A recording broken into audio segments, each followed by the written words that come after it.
Welcome to the Plume and Page. Today's story is The Strange Case of Dr. Jekyll and Mr. Hyde by Robert Louis Stevenson. Incident of Dr. Lanyon. Time ran on. Thousands of pounds were offered in reward for the death of Sir Danvers was resented as a public injury. But Mr. Hyde had disappeared out of the ken of the police as though he had never existed. Much of his past was unearthed, indeed, and all disreputable. Tales came out of the man's cruelty, at once so callous and violent, of his vile life, of his strange associates, of the hatred that seemed to have surrounded his career, but of his present whereabouts not a whisper. From the time he had left the house in Soho on the morning of the murder, he was simply blotted out, and gradually, as time drew on, Mr. Utterson began to recover from the hotness of his alarm, and to grow more at quiet with himself. The death of Sir Danvers was, to his way of thinking, more than paid for by the disappearance of Mr. Hyde. Now that the evil influence had been withdrawn, a new life began for Dr. Jekyll. He came out of his seclusion, renewed relations with his friends, became once more their familiar guest and entertainer, and whilst he had always been known for charities, he was now no less distinguished for religion. He was busy. He was much in the open air. He did good. His face seemed to open and brighten, as if with an inward consciousness of service, and for more than 2 months the doctor was at peace. On the 8th of January, Utterson had dined at the doctor's with a small party. Lanyon had been there, and the face of the host had looked from one to the other as in the old days when the trio were inseparable friends. On the 12th and again on the 14th the door was shut against the lawyer.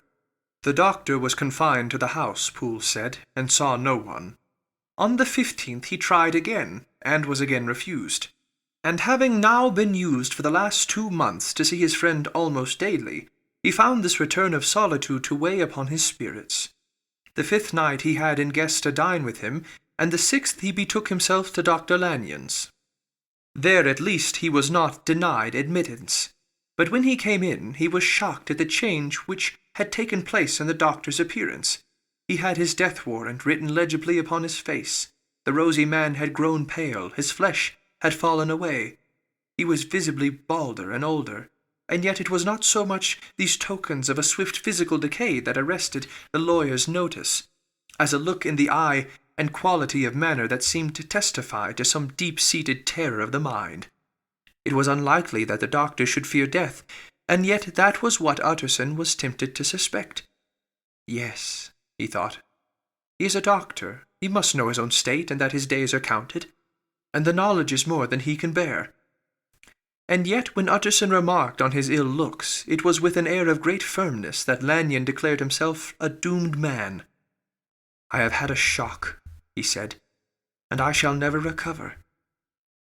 It is a question of weeks. Well, life has been pleasant. I liked it, yes. Sir, I used to like it. I sometimes think if we knew all, we should be more glad to get away." "Jekyll is ill too," observed Utterson. "Have you seen him?" But Lanyon's face changed, and he held up a trembling hand. "I wish to see or hear no more of Dr. Jekyll," he said in a loud, unsteady voice. "I am quite done with that person, and I beg that you will spare me any allusion to one whom I regard as dead." "Tut, tut," said Mr. Utterson, and then after a considerable pause, "Can't I do anything?" he inquired. "We are 3 very old friends, Lanyon. We shall not live to make others." "Nothing can be done," returned Lanyon. "Ask himself." "He will not see me," said the lawyer. "I'm not surprised at that," was the reply. "Some day, Utterson, after I am dead, you may perhaps come to learn the right and wrong of this. I cannot tell you. And in the meantime, if you can sit and talk with me of other things, for God's sake stay and do so. But if you cannot keep clear of this accursed topic, then in God's name go, for I cannot bear it." As soon as he got home, Utterson sat down and wrote to Jekyll, complaining of his exclusion from the house, and asking the cause of this unhappy break with Lanyon, and the next day brought him a long answer, often very pathetically worded. and sometimes darkly mysterious in drift. The quarrel with Lanyon was incurable. "I do not blame our old friend," Jekyll wrote, "but I share his view that we must never meet. I mean from henceforth to lead a life of extreme seclusion. You must not be surprised, nor must you doubt my friendship, if my door is often shut even to you. You must suffer me to go my own dark way. I have brought on myself a punishment and a danger that I cannot name. If I am the chief of sinners, I am the chief of sufferers also. I could not think that this earth contained a place for sufferings and terrors so unmanning, and you can do but one thing, Utterson, to lighten this destiny, and that is to respect my silence." Utterson was amazed. The dark influence of Hyde had been withdrawn. The doctor had returned to his old tasks and amities. A week ago the prospect had smiled with every promise of a cheerful and an honoured age, and now in a moment friendship and peace of mind and the whole tenor of his life were wrecked. So great and unprepared a change pointed to madness, but in view of Lanyon's manner and words, there must lie for it some deeper ground. A week afterwards Dr. Lanyon took to his bed, and in something less than a fortnight he was dead. The night after the funeral, at which he had been sadly affected, Utterson locked the door of his business room, and sitting there by the light of a melancholy candle, drew out and set before him an envelope addressed by the hand and sealed with the seal of his dead friend, "Private, for the hands of G.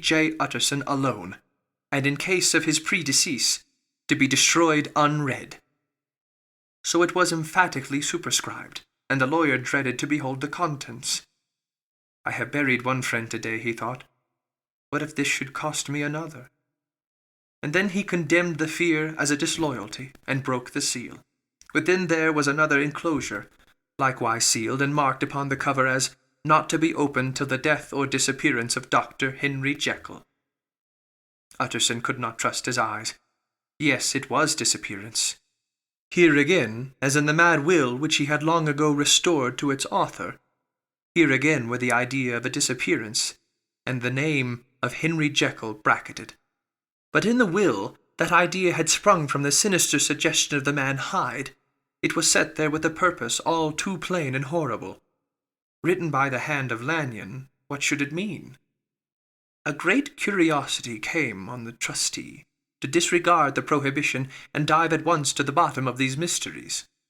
But professional honour and faith to his dead friend were stringent obligations, and the packet slept in the inmost corner of his private safe. It is one thing to mortify curiosity, another to conquer it, and it may be doubted if, from that day forth, Utterson desired the society of a surviving friend with the same eagerness. He thought of him kindly, but his thoughts were disquieted and fearful. He went to call, indeed, but he was perhaps relieved to be denied admittance. Perhaps, in his heart, he preferred to speak with Poole upon the doorstep, and surrounded by the air and sounds of the open city, rather than be admitted into that house of voluntary bondage, and to sit and speak with its inscrutable recluse. Poole had, indeed, no very pleasant news to communicate. The doctor, it appeared, now more than ever confined himself to the cabinet over the laboratory, where he would sometimes even sleep. He was out of spirits. He had grown very silent. He did not read. It seemed as if he had something on his mind. Utterson became so used to the unvarying character of these reports that he fell off little by little in the frequency of his visits.